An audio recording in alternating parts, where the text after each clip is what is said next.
Picture this. You're standing at the edge of the Lincoln Memorial Reflecting Pool, right in the heart of Washington, D.C. Just days after a highly publicized multi-million-dollar renovation to paint the pool American flag blue, the brand new paint is visibly peeling off in these thick, rubbery chunks.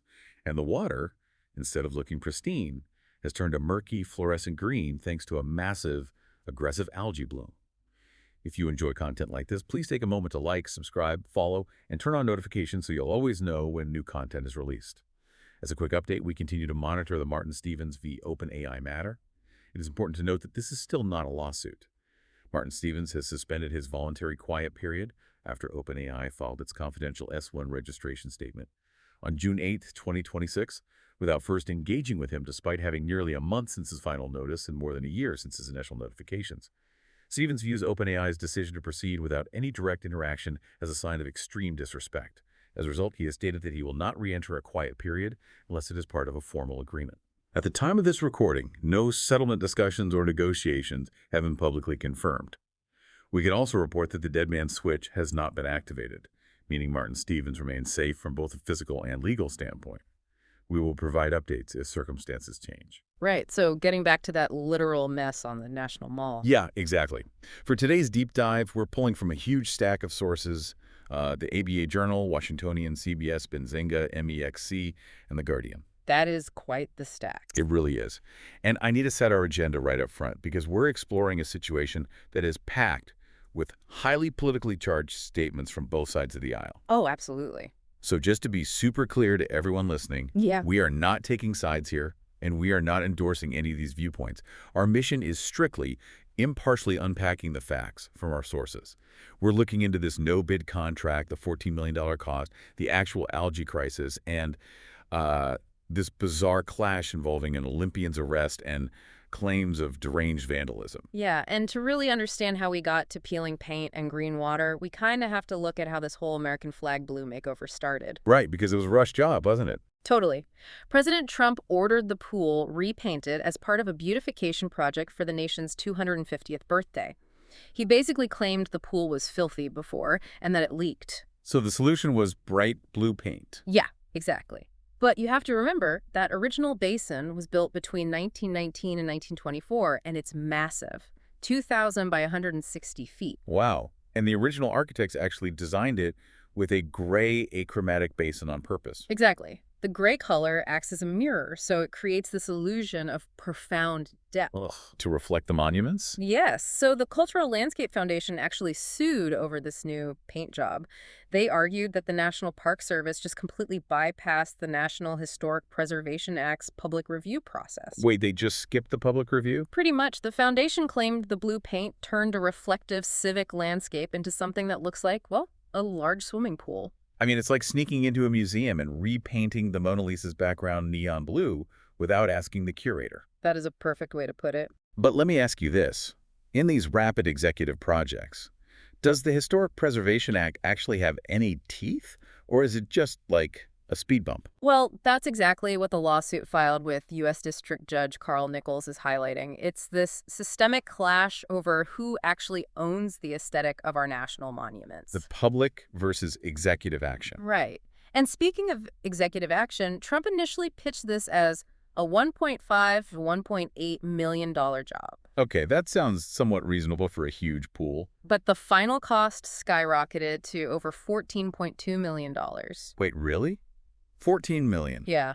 And the no-bid contract went to Atlantic Industrial Coatings, which, interestingly enough, is a firm that previously worked on Trump's golf club in Sterling, Virginia. Oh, wow. So you've got the legal firestorm over the history and the outrage over the $14 million.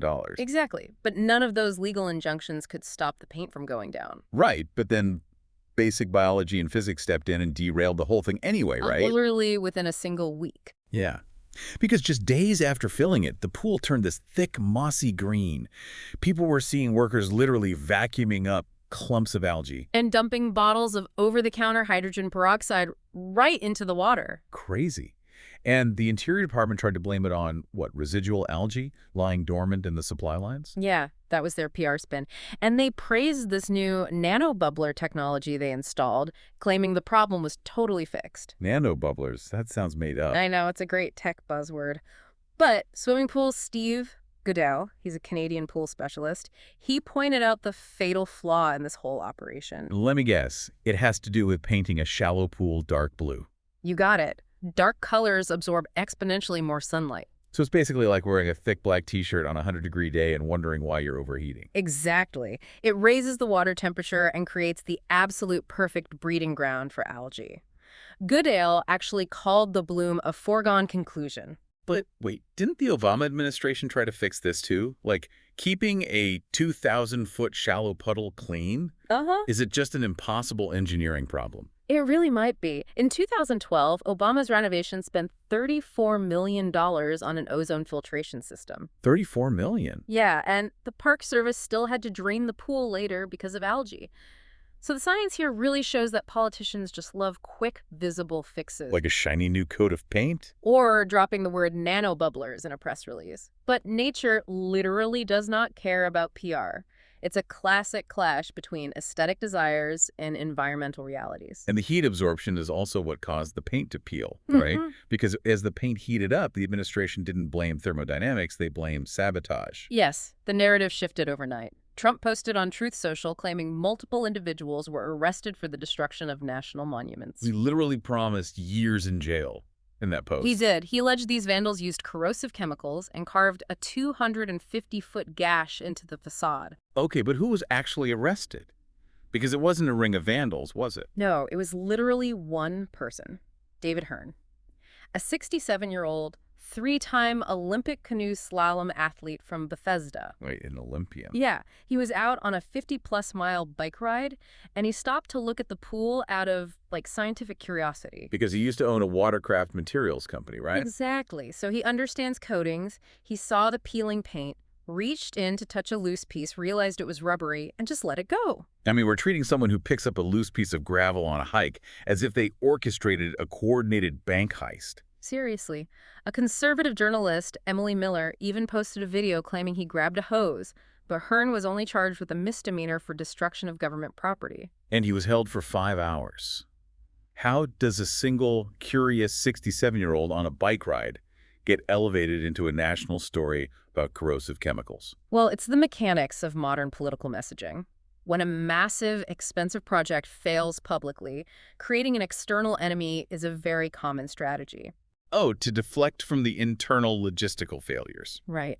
It's easier to blame invisible vandals than to admit you didn't understand the thermodynamics of dark blue paint. And those claims of chemical vandalism really gained traction because of what happened right next door. Oh, the grass etching? Yeah, right. Someone literally carved a massive etching of the numbers 8647 into the grass on the National Mall. It was so big you could see it from the Washington Monument webcams. Which is wild. And for those listening who don't know, 86 is restaurant slang for get rid of. And 47 represents Donald Trump, since he's the 47th president. Exactly.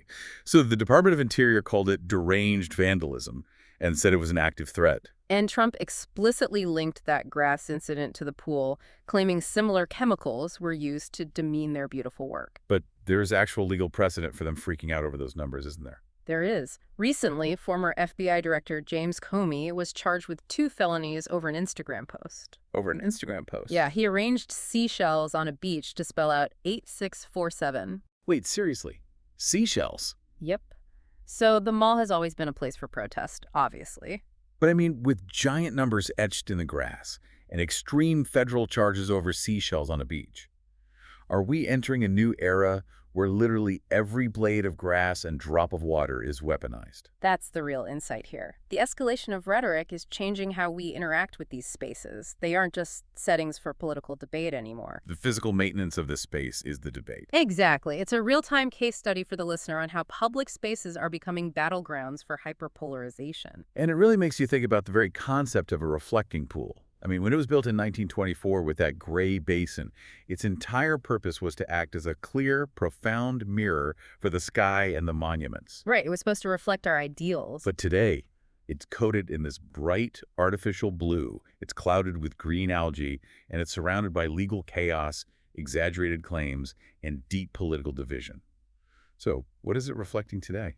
Perhaps it's doing exactly what it was built to do, perfectly mirroring the messy, polarized state of modern America. Wow. Yeah, that really hits the nail on the head. If you found this episode valuable, please like, subscribe, share, follow, and turn on notifications. It helps us continue bringing you content like this and ensures you never miss future releases.